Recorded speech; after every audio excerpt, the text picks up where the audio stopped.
I have a confession to make. The thing that I'm going to show you here today is the thing that you are already inside of, because I am one of those people that does what he says and says what he will do. So welcome to the offer stack. But to understand what the offer stack is and what it does and how it operates, we need to first to understand simple human nature and how we make buying decisions. People love to buy things.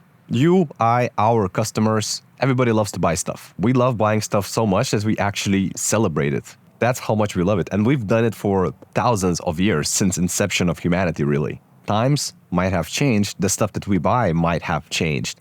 But one thing has remained the same.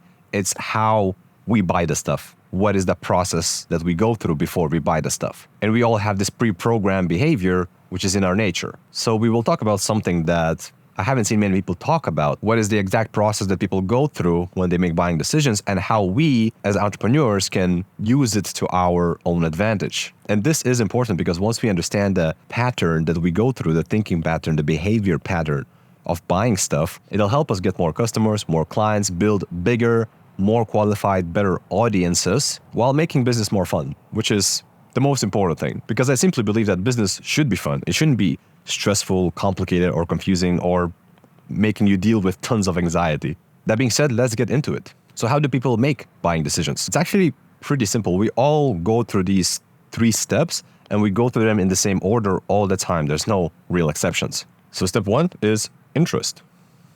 Step 2 is desire. And step 3 is purchase. It doesn't matter who you are or what you're buying, we all go through the same process of interest, desire, and ultimately making a purchase. So to give you an example, I was booking a hotel for myself and my fiance because we had an anniversary coming up, right? So I had interest in hotels. As I was looking to these hotels, a few of them caught my eye. Eventually, as I did more research and I looked into it, I was gathering more information. One of those hotels really stood out to me. It had a beautiful suite, sauna, jacuzzi, pool, all the fancy stuff. And by looking at that information, at pictures, my desire was actually built up to the point where I made a decision to go for that specific hotel, right? So interest, desire, and purchase. And this process is extremely powerful, especially if we start using it to get more customers and clients. Yet most people make this process hard and complicated because if you look at the current landscape, most creators and entrepreneurs, they get leads and they instantly ask them to make this jump to becoming clients.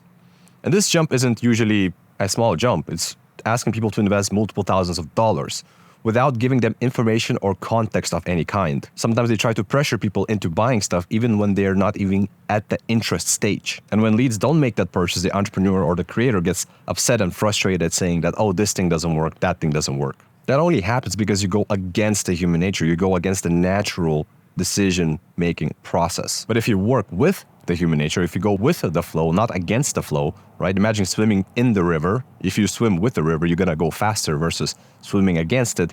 You either make no progress or you actually get pushed backwards. Using that thought pattern, then the first step is creating interest. Then once you have their interest, then it's time to build the desire. And once you build enough desire, they will ultimately make a purchase. So then the question is, how do we follow the human nature and we create this environment where we can create the interest, desire, and the purchase opportunity for our ideal clients? Well, it's rather simple. Everything comes down to making offers. You see, we make offers every day, consciously and subconsciously. Whenever you create a piece of content, it's an offer for somebody to watch it. And if it's a good piece of content, if it helps the person, then they are subconsciously made an offer to go check out more of your content and learn more about the problems, more about the solutions that you have, ultimately leading them to making a purchase. You can think of offers as invitations, right? If somebody invites you to a party that you know is gonna suck, you're not gonna take up on that invitation. But if somebody invites you to go to Met Gala, you're gonna say yes without a doubt. Therefore, our goal is to have offers in place that create interest, that build desire, and ultimately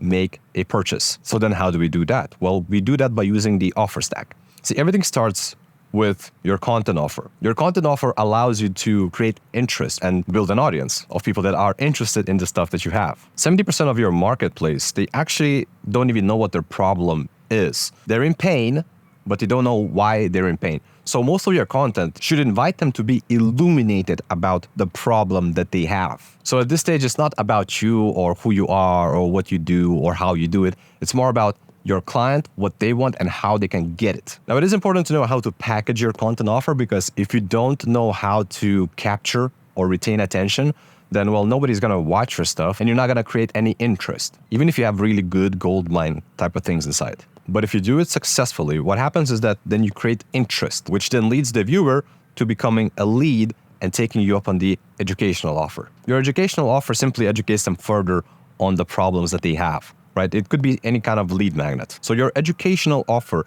simply shows more of how they can get what they want, ideally building more of that desire, specifically showing them that you have the keys to their problems, right? You have the solutions to their problems. The better you demonstrate it, the more confidence the prospect will have in what you have to offer next. So if you build enough desire and your prospect has enough confidence in your ability to help them, they will invest into your modular offer, which will create a customer. This is usually some sort of one-time purchase. Don't confuse it with like an impulse purchase. This could be a course, training, swipe files, but it should solve one specific problem or set of specific problems, and it should complement your educational offer. Now, as people purchase your modular offer, a small percentage, if the stuff is good that you're selling, will upgrade to your signature offer where you make the big bucks. And that's really it. So this is what I call the offer stack. And with it, you don't need to be a great marketer. It works extremely well because we just simply meet people at where they at in the process without trying to pressure them into a sale or overwhelming them with information or confusing them.